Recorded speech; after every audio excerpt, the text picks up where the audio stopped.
welcome to the 28th episode in our AI and You podcast series. Today is Thursday, December 24th, 2020, and I'm your host, Vicar Saidi.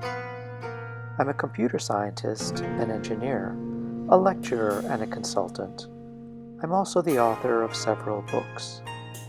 My most recent book is about artificial intelligence and is titled The Genome Affair. The Genome Affair is a work of speculative fiction. It examines what the world might be like if some of the more extraordinary capabilities forecast to be realized in AI over the next 20 to 30 years were actually realized today. Given the growing list of frightening existential threats humankind now faces, the book pays particular attention to the impact AI is expected to have on world affairs. The book is available in ebook format for those who prefer to read on a digital device, but it's also available in a high-quality paperback edition. The Genome Affair is available on Amazon, so I hope you'll take the time to read it and to leave a review. Amazon book reviews are very helpful for writers. I'm very interested in how science and technology influence world affairs and the big questions facing humankind.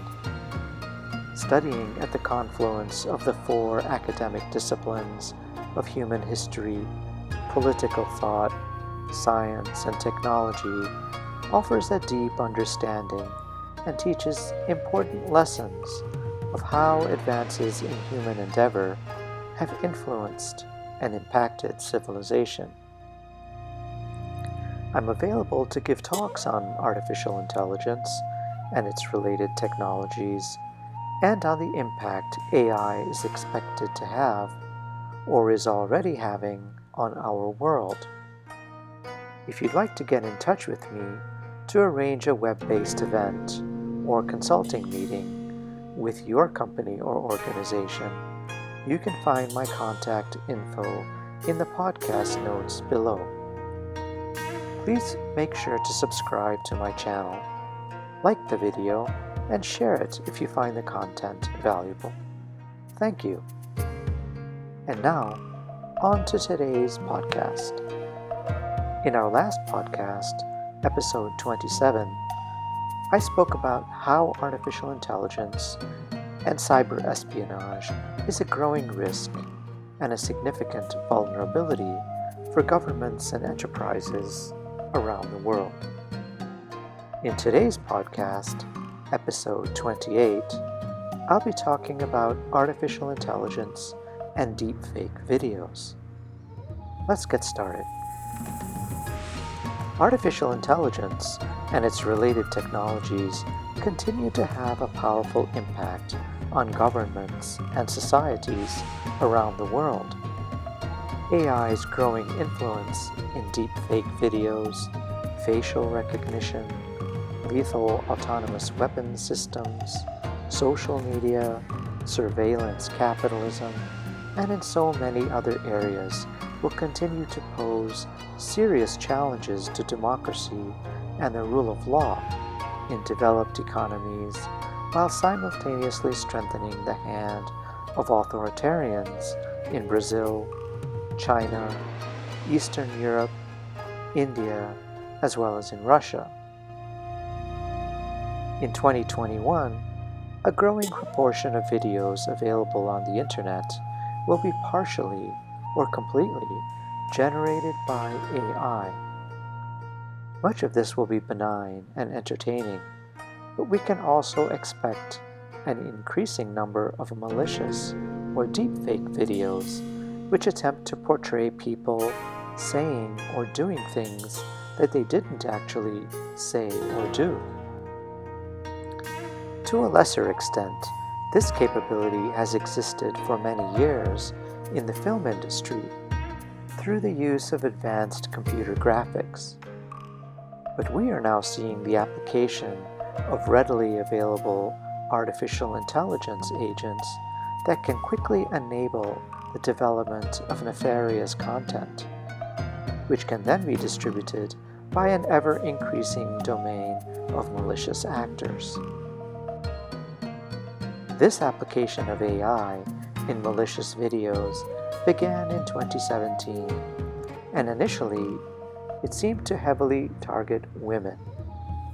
The practice concentrated on the development of fake clips of actresses, celebrities, and other prominent women engaged in very compromising sexual acts, and then distributing these deepfake videos on pornographic websites.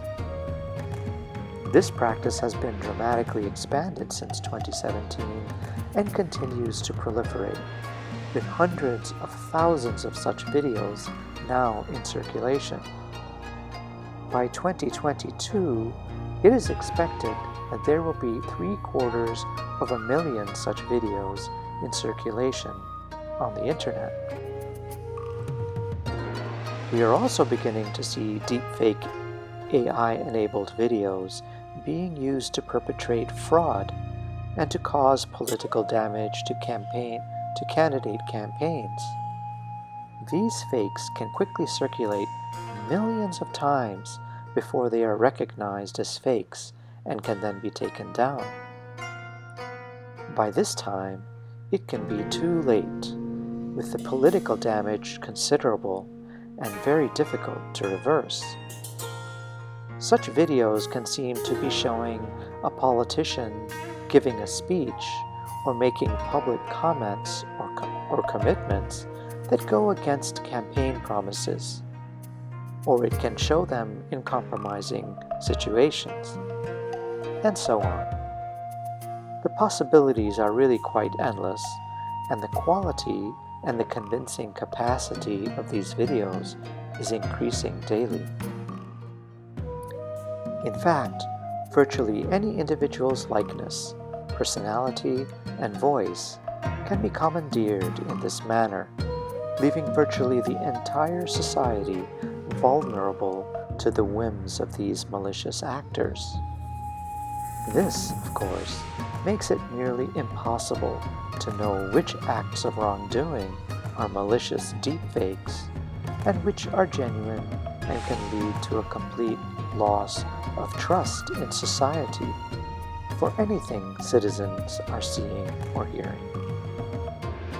The sense of truth and fact is now forever suspect. The Defense Advanced Research Projects Agency, DARPA, is an arm of the United States Department of Defense. DARPA is working on artificial intelligence-based technical solutions to detect and expose deepfakes rapidly. It will be a cat-and-mouse game as the malicious actors become increasingly sophisticated as they attempt to outrun DARPA's and other similar AI agents tasked with detecting and exposing fakes. A great deal of effort will also need to be applied to society to help them cope with this new and unsettling reality of malicious actors perpetrating these deep fakes. Various segments of the society, including the elderly, will be particularly vulnerable. Technologies from companies such as PinScreen take only a few minutes to learn the characteristics of a person's face and generate a realistic equivalent, which can then appear in a video saying and doing basically anything a malicious actor desires. We have been dealing with fake photographs manipulated using Photoshop and similar applications for a long time, but the arrival and rapid development of artificial intelligence to facilitate fake videos will be a much more complex reality for societies around the world. Just imagine a deep fake video of an important world leader declaring war or announcing the launch of an intercontinental ballistic missile.